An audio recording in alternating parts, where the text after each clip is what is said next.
अस्सलामुअलैकुम, मेरा नाम अहमद शराज है। Welcome to K trades weekly sales ideas video. इस वीक जिस स्टॉक को हमने अपनी रिपोर्ट में हाईलाइट किया है उसको डिस्कस कर लेते हैं। हमने इस वीक फौजी सीमेंट को अपनी रिपोर्ट में हाईलाइट किया है। फौजी सीमेंट अब पाकिस्तान की तीसरी बड़ी सीमेंट मैन्युफैक्चरिंग कंपनी है। हाल ही में कंपनी ने डेरा गाजी खान की साइट पे अपनी एक्सपेंशन की, जिसकी बदौलत अब कंपनी पाकिस्तान की तीसरी बड़ी जो है वो मैन्युफैक्चरिंग कंपनी है।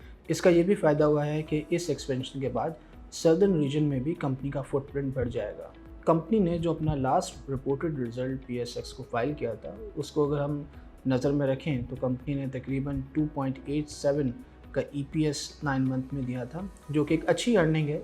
डिस्पाइट कि हम देख रहे हैं कि कॉस्ट जो हैं वो एलिवेटेड हैं, फाइनेंशियल चार्जेस भी बढ़े हैं और इसके अलावा अगर हम देखें तो टैक्सेशन एक्सपेंस भी कंपनी का बढ़ा। उसके बावजूद भी कंपनी ने बहुत अच्छा रिज़ल्ट अनाउंस किया। कंपनी ने तकरीबन 7 अरब से ज़ायद की प्रॉफिटेबिलिटी शो की। इसके अलावा अगर हम रेवेन्यूज़ की बात करें तो उसमें भी हमें इजाफा देखने को मिला, तकरीबन 14.5% का सालाना बुनियादों पर हमें इजाफा नज़र आता है। और सबसे अच्छी बात कि कंपनी के जो मार्जिनस है वो काफ़ी सस्टेन रहे, अगर हम उसको ईयर ऑन ईयर बेसिस पे देखें। इस रिज़ल्ट में भी जो 9 मंथ का रिज़ल्ट था, 30% के ऊपर कंपनी ने अपने मार्जिनस को मेंटेन किया, जो कि बहुत शानदार है। बुनियादी तौर पर अगर हम कंपनी की परफॉर्मेंस को देखें तो कंपनी ने अपनी कॉस्टिंग काफ़ी अच्छे तरीके से मैनेज की है। कंपनी जो है वो लोकल कोल को यूज़ कर रही है, अफ़गान कोल को यूज़ कर रही है। इसके अलावा जो अपनी पावर रिक्वायरमेंट्स हैं वो भी जो है वो तकरीबन खुद ही कंपनी ऑलमोस्ट मैनेज कर रही है।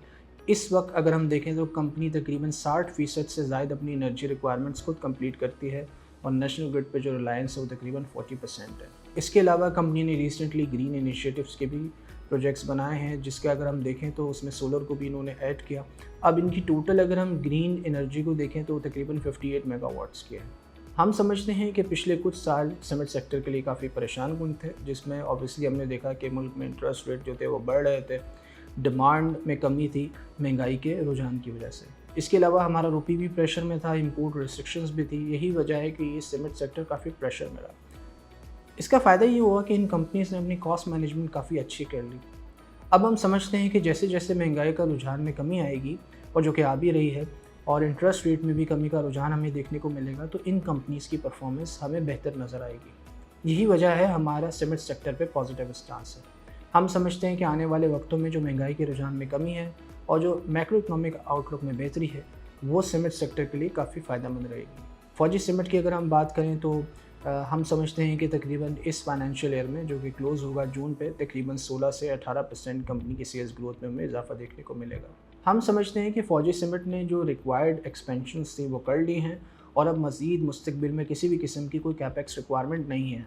यही वजह है कि हमें देखने को मिल रहा है कि फौजी सीमेंट अपने जो डेट्स हैं उसकी रिटायरमेंट के ऊपर अब काम कर रही है, और हमें लगता है कि कंपनी जो है वो आने वाले वक्तों में अपने जो कैश फ्लोज़ हैं उसको यूज़ करेगी अपने डेट्स को रिटायर करने में। कंपनी ने ऑलरेडी इसके ऊपर काम करना भी शुरू कर दिया है। गवर्नमेंट ऑफ पाकिस्तान आने वाले बजट में कोशिश करेगी कि PSGB का शेयर बढ़ाया जाए। रिपोर्टेडली तकरीबन 250 अरब रुपए का ईयर ऑन ईयर बेसिस के ऊपर हम देखेंगे कि PSGB में इजाफा देखने को मिलेगा। हम समझते हैं कि आने वाले वक्त में पाकिस्तान में कंस्ट्रक्शन सेक्टर में डिमांड में इजाफा हो सकता है। महंगाई के रुझान में कमी और इंटरेस्ट रेट में कमी का रुझान कंपनी की परफॉर्मेंसेस को और बेहतर करेगा। यही वजह है कि फौजी सीमेंट हमारा sales idea of the week है। मज़ीद मालूमात के लिए आप हमारी रिपोर्ट को स्टडी कर सकते हैं या हमारे सोशल मीडिया चैनल्स में हमें रीच आउट कर सकते हैं। अपना बहुत ख्याल रखिएगा। अल्लाह हाफिज़।